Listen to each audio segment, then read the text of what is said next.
Hey everybody, happy Tip Tuesday. It's Rebecca. And Elisa.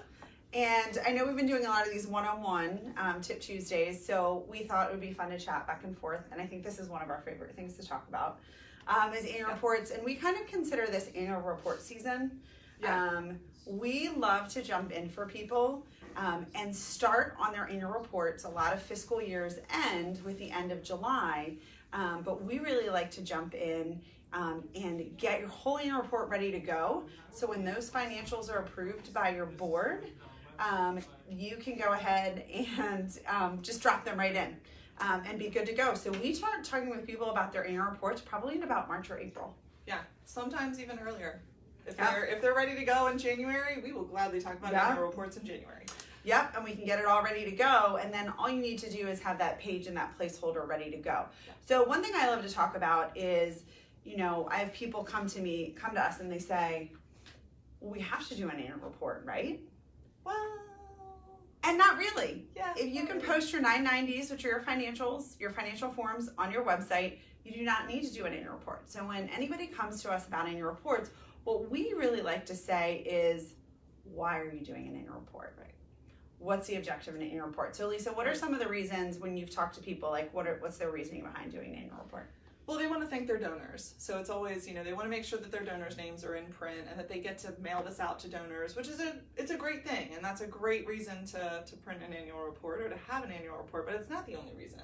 It's not the only reason. Yeah. And one thing that I love in some of the research that I've read is they say, your annual report shouldn't be the only time you're thanking your donors. It should be one of the many times. Obviously, they're going to get, you know, a tax receipt, and hopefully they're getting a thank you note.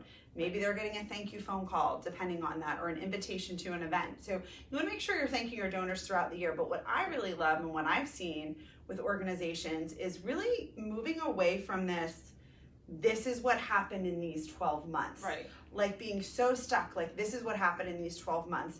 And really taking a section in it to talk about the organization as a whole. Yeah, the organization as a whole and future thoughts.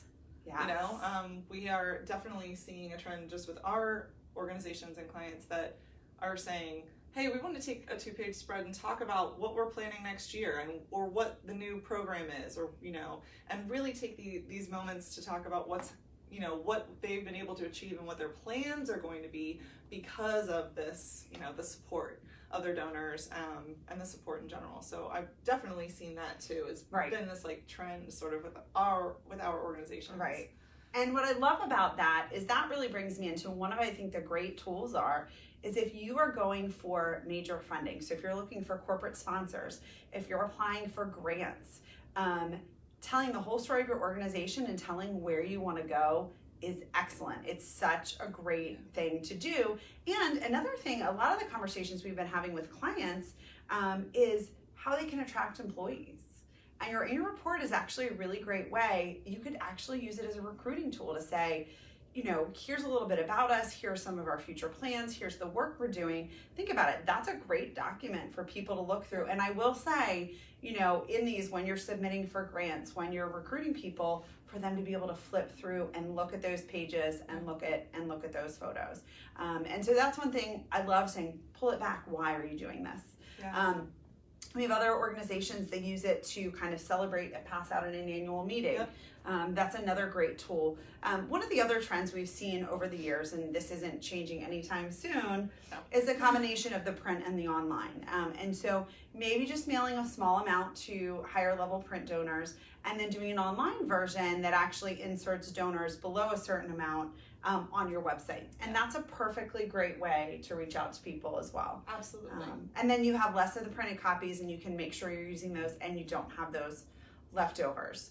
I'm trying to think, anything else you want to share on annual reports that you've seen? Because I feel like we've been working on quite a few lately. Well, a supplement, if you end up doing a smaller print run, I know I talked about this before, but supplementing that with a postcard to those other donors to say, hey, our annual report's online, and then those donors that are at that lower level can see their name in print online, which is great. And then also the information, not only the type of information, but the amount of information. So I think, you know, before we did these like long stories, we had, you know, sort of pages of stories, and now we're definitely, just like everything else, people's attention span is shortened. We want Yes. smaller amounts of content. People love these like statistics and stats and pull quotes. So we've really been sort of, you know, gearing people towards like, hey, let's think about a word count. Let's really stick to it and make sure we have beautiful imagery that goes along with it. And then some really interesting stats and pull quotes so that as people are flipping through, we're grabbing their attention, and then maybe they'll read that longer story, but it's not 2 pages long or Yes. 3 pages long. Right. It's, you know, and it's very donor centric and organization centric, less like you said of what we've done this last year and more sort of overview and future or something specific that happened, something interesting. And again, those small stats, small statistics, small pull quotes that are, you know, beautifully designed to grab people's attention. Or, easily absorbable. Yeah, I easily think is absorbable. And I think that's the influence. I always talk about this. That's the influence I've seen over the last 10 years of digital on print. So you can almost think of it as, you know, when you're looking at something digital and different things are flying in and moving, you know, or, you know, flipping through apps and different buttons are moving and changing, that's where we see that influence in print design, where, again, we might have 3 or 4 components on one page that all relate to the same topic, but they're smaller. There's 2 stats, there's a pull quote, and then there's a little bit more of a story, and we find that works really well. So those are some of our fun tips on annual reports. And I will tell you, tomorrow, Elisa is going to give you an inside scoop, an inside look over on Instagram stories, and she's going to be talking about that. Let me think, a couple of events just to chat about coming up. Elisa and I will be at AFP Fundraising Day in early June. I can't remember the date. I think it's June 10th. It's a Monday. And that's going to be down at the BWI Marriott. So we'll be there hanging out. I'm going to be speaking on websites. Always a great day, full of just great people, but really such a great opportunity locally to go to a conference full of speakers with a ton of knowledge. So that's a really great one. So look for that. We'll post that link below. And you can look for Elisa tomorrow on Instagram stories. Bye. Thanks, guys.